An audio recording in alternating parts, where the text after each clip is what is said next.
Можно ли сказать, что вот эти новые санкции делают фактически невозможным завершение строительства Северного потока-2? Ну, тут два соображения. Первое, уже достаточно тех санкций, которые обещаны этому проекту в действующем законе.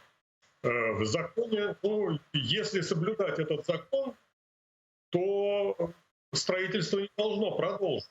Потому что если вдруг «Газпром» это судно направит, как академик Черский, на достраивание «Северного потока-2», то сам «Газпром», как владелец этого судна, столкнется с американскими санкциями. Ему будет очень трудно даже реализовывать свой газ, поскольку проводить операции надо будет с участием американских банков или банков других стран, которые сотрудничают с американцами. То есть компания столкнется с гигантскими проблемами. Мгм. Но что касается нового законопроекта, то законопроекта еще нет. Он появится, когда приобретет номер, когда он будет опубликован на сайте американского Сената. И шансы на его прохождение все-таки не очень велики.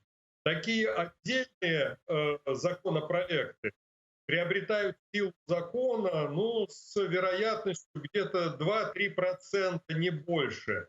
То есть он должен пройти несколько комиссий, Сенат, Мгм. затем представителей, быть принятым, одобренным, а затем уже подписанным президентом. Это дело очень небыстрое, и в избирательный год, когда накануне выборов в президенты американские законодатели находятся, шансы на то, что такой закон будет принят, ну, можно считать ничтожными. Ну вот в этой цитате Bloomberg указано, что способна достроить газопровод судно «Академик Черский». Еще в начале этого года вы заявляли, что чтобы технически соответствовать такому заданию, «Академик Черский» должен пройти вот некое переоснащение.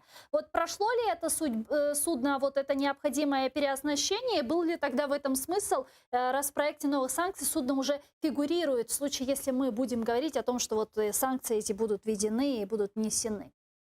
Ну, судно потратило примерно 2 месяца с лишним, чтобы добраться с Дальнего Востока до Балтийского моря.